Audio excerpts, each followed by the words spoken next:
யாருக்கும் பயந்தும் எதுவும் செய்யவில்லை. அம்மாவின் தொண்டர்கள் ஓரணியில் இணைவார்கள்.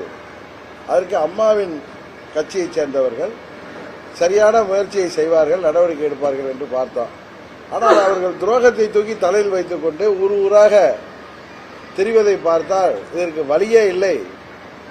அவர்கள் திருந்துவதற்கு வாய்ப்பே இல்லை. காரணம், நாம் அமைதியாக இருக்க ஏதோ துரோகம் தான் செய்தது சரி என்று நிலைநாட்டுவதைப் போல கூச்சலிடுவதும், செல்கின்ற இடங்களிலெல்லாம் ஆணவம் அகங்காரத்துடன் பேசுவதையும் பார்த்து அம்மா மக்கள் முன்னேற்ற தொண்டர்கள் பொறுத்தது போதும், நீங்கள் முடிவெடுங்கள் என்று என்னை பல மாதங்களாக கேட்டு வருகிறார்கள்.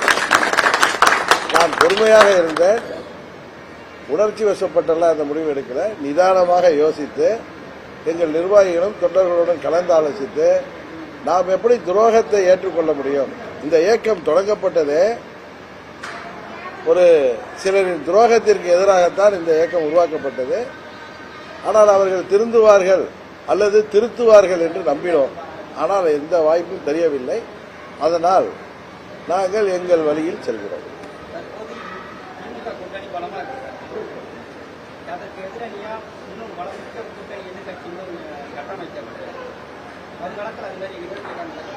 பொறுத்திருங்கள், தெரியல.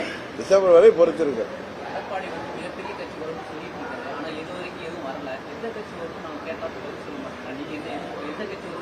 அவர் பதில் சொல்றதா? பதில் இல்லைன்னு அர்த்தம். திரும்ப திரும்ப சொல்ற, திருப்பி சொல்லல, திரும்ப சொல்ற. நாங்கள் அம்மாவின் தொண்டர்கள் ஓரணியில் இணைய வேண்டும். அதுதான் நல்லது, தமிழ்நாட்டிற்கு நல்லது என்கிற ஒரே நோக்கத்தோடு 21 தேர்தலிலும் நாங்கள் அதற்காக முயற்சி செய்த பாரதிய ஜனதா கட்சிக்கு உறுதுணையாக இருந்தோம். ஆனால் அந்த முயற்சி பலிக்கவில்லை. இப்பொழுது மாண்புமிகு அமித்ஷா அவர்களின் முயற்சி நல்ல விதமாக ஒரு நிலையை அடையும் என்று காத்திருந்தோம். ஆனால் அம்மாவின் தொண்டர்கள் ஓரணியில் இணைவதற்கு வாய்ப்பே இல்லை. காரணம், முதலமைச்சராக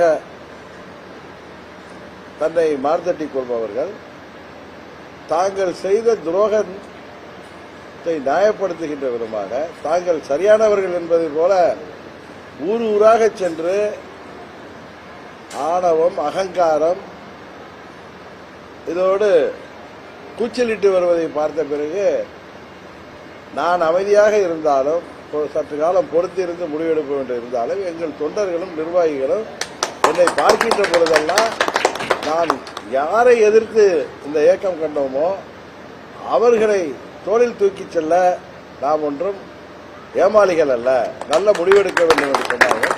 நானும் 3-4 மாதங்கள் டெல்லியைச் சேர்ந்தவர்கள் நல்ல ஒரு முடிவெடுப்பார்கள் என்று காத்திருந்தோம். ஆனால் அதற்கு வாய்ப்பு தெரியவில்லை. அதனால் டிசம்பர் மாதத்தில் அடுத்த கட்ட நடவடிக்கை என்ன என்பதை பற்றி நாங்கள் உங்களுக்கு தெரியும்.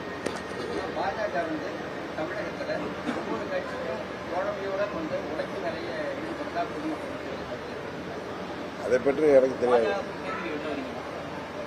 தேசிய ஜனநாயக கூட்டணியில நாங்கள் வெளியில வருகிறோம் தான் சொல்லிட்டு, அதான் சொல்றேன். எங்க நிலைப்பாடு என்னங்கிறத டிசம்பர்ல அறிவிப்பேன்னு சொல்லிட்டேன். இதுக்கு மேல நான் தமிழ்ல தானே சொல்றேன்.